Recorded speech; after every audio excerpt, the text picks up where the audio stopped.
Hi, this is Shade Foray with TaxSaleSupport.com. I'm here with Steven Swenson, and this is another one of our Property Deals of the Week video for December 17th of 2020. Yeah, and today we're going to be talking about Washington State. Washington is considered a tax deed state or a tax deed foreclosure state. Yeah, what that basically means is that state law gives the property owner a redemption period, a time period where they don't have to worry about the property being foreclosed on, but once that expires, the county will actually go through the process to foreclose on the property, and then they'll offer it up at auction starting off at what's owed in fees. Yeah, now as far as Washington, they can hold both live and online auctions, and if they have property that's left over, then they can offer it as over-the-counter. But in the case of Washington, a lot of the property do sell, so the over-the-counter, there is property, but it is somewhat limited. Yeah. Yeah, and this particular sale we're going to be looking at is one that's happening through Bid for Assets here in December. Bid for Assets handles a lot of the sales for the counties in Washington that are online. Yeah, in fact, what we're going to do is we're going to review a couple of properties of auctions that have already taken place, and both of these properties have already sold. Sometimes we get requests from people saying, hey, we'd like to review those auctions afterwards. So we decided to look at a couple of properties that are a little unique and kind of review each one, go over what they sold for, also review if we think it's a good deal or not, and why we think it was purchased for what it was. Yeah. So the first here is kind of an interesting property. It's a tiny home that's sitting with land. Yeah, exactly. So as far as this property, it was held in Douglas County auction. The opening bid started at just over $2,000, so $2,000.41, but it ended up bidding to $6,900.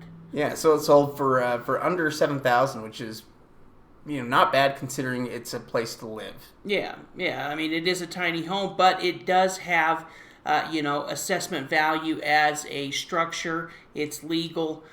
In fact, this is one of the states where they are more friendly to tiny homes. Yeah. So, we can see kind of location there. It's nice that it's sitting on its own property, though, because that's what a lot of people are really looking for is, they want, to have their own home on some land that they own as well. And so this would give them the ability to own it outright for $7,000. Yeah, well, and I also went to go look on, Google Maps. And as far as the current satellite view that they have and all the satellite that I can see through the county, the structure is still there, and it's also still has value as far as the county's assessment is concerned. Yeah. And in addition to that, it also still has value. There are other tiny homes there in the area that you could use to help with the valuation on it. Yeah, well, I just decided to look and see what was within this particular area of Palisades and Frady area, and there was really, you can only see there's only 2, 4, 5 properties for sale. There's some that are just kind of pieces of land. You can see that tiny home there for around $30,000, and then the other ones are larger tracts. Yeah. And so there was, really only 4 smaller properties there. You can see that they were all listed for short periods of time: 22 days, 8 days, 8 days, 55 days, 11 days, 14 days down there below. There was a couple properties that were, maybe a little bit cheaper, $9,000, $8,000. Yeah, pretty much a bunch of new listings, though. Yeah, everything was selling pretty quickly when it is listed. Yeah. That really for that price, certainly they're in a pretty good position, to be able to do what they want with it. Yeah. Well, and based on that, it looks like for the amount of $7,000, really you could have a place to live. Yeah. There's also other tiny homes I was noticing within that area, so I think that's kind of what that area is used for. Yeah. Something else that we do sometimes is we're looking at different sales or the results from sales is we will try to check out properties to justify prices that are paid. Or, if it seems like there's too much that somebody paid for a property, we think it's interesting when we note that as well. And this property is one where it's kind of interesting to look into because at first glance it's going to seem like they paid too much. Yeah, and they probably paid more than me and Shade would have paid for the property. But in looking to it, there's still, we're going to go over why we think they paid that much. And there could still be, and I think there will be, profit to be made. They could still make $50,000 to $100,000. Yeah, what's really stark to me though is it opened up at $20,000 and bid all the way up to $235,000. So it bid up $200,000 over its opening bid amount, which is a lot. But it ultimately depends on how much it's worth. Yeah, well, one thing unique about both of these sales is they weren't massive sales. Mm-hmm. They were a secondary sale where they'd already had sales during the year. And so there wasn't a huge amount of property, and all you need is two people that are interested in the property that can raise those prices up, especially if there's a smaller sale where there's not as many properties to go around. Yeah. So here we have some of the property records here that show a taxable or assessed value of about $260,000. And let's see. Yeah, we just see the basic improvement address there, parcel number. Here's some of the sales information. And we can see that it was sold, in 2014 and then 2015. And what I thought was kind of interesting is you see here in 2014 it was sold from Wells Fargo to the Secretary of Housing and Urban Development, and then they ended up selling it to Lindsay Ashby. Yeah, to Lindsay Ashby there in 2015. Through a special warranties deed. And then, when we were looking here, when I was looking through we'll go to it in a minute, but I saw that they had tried listing it for sale within the last year or two, and so that person that did buy it has been trying to sell it, and eventually it did get sold at the tax sale because they didn't pay that $20,000 in property taxes. Okay, that makes sense. And so, here we can see the property before and after some remodeling work. Well, this is actually just the Google Street View there to the left, and then that property right is actually from the county. But that on the property on the right, you can see that new siding that it talks about in the for sale listing that I found on the property.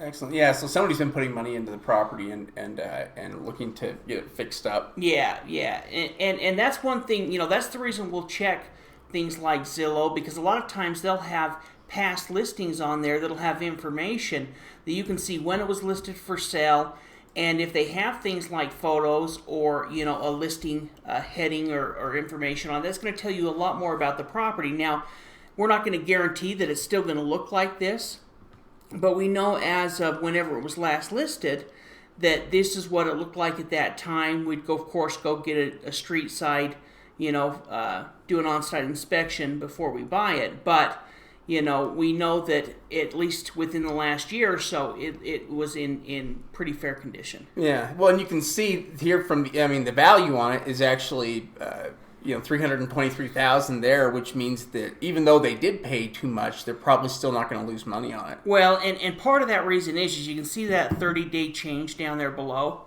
I mean, this area is going up in value. So it's located in an area that's raising in value, not only in this home, but in other homes within the area. So you can see that, this is a growing area, this property is going up in value. And, even if we paid, $230 for it, it's still valued at $330. Yeah. In fact, we can see, there are other details here about the property. We can see the size of the lot here. It's got the garage? No, just up here at the top. But, that was part of the listing about it, where we can see a little bit more about it. So we can see that, that it has it's 3-bedroom, 2-bath. It does have a fourth potential bedroom that could be a den or an office. We can also see that it had, a barbecue, but then the triple car garage, Yeah. Yeah, in fact, there has been quite a bit of work that's been done to the property. And yeah, these are just interior photos from the last time it was listed for sale, which was in in May of 2020. So pretty recently. Yeah, so very recently. Yeah. Yeah, so it's fair to say that it's probably somewhat like this. You'd still want to do an on-site evaluation, but that's this year. Yeah. Well, we can, here in a second we'll look at the full record on Zillow to see what they have listed. But we can see back here in 2015, that was when it initially sold, that we were looking in the county records. But then starting in 2019, they started listing it for sale, 289. Then they removed it a couple of months later. Then they ended up relisting it a few months later again, and then they got an offer back in 2019. You can see the pending sale. Yeah. But the offer didn't go through, and they put it back onto the market, in December of last year, so a year ago, and then they ended up removing the listing in May. So I guess they removed it in May, not relisted it in May. But that means that they would have had it from December of last year till May. That's when they would have taken those pictures and had it listed for sale. Yeah, it's interesting. It is an interesting property. Yeah, well, we're going to look at more results and try to bring you properties that we find. We come across some really good deals all the time, and so we'll pull those up here as we see them. Plus, there's lots of sales that are happening and good things to pay attention to. This was, again, one of the sales happening in the state of Washington. Yeah, if you'd like to, learn more about tax sale investing, check out our membership program. We truly believe it's the best value in tax sale education, where you're going to get access to all of our tax sale lists. Me and Shay do a training every single week. All of the support and information that we have. Yeah, for the lists alone, I think it's pretty useful. But list and training, it's a no-brainer. So yeah, please join the membership program. And if you like these videos, be sure to hit the thumbs up button and subscribe. Yeah, appreciate it.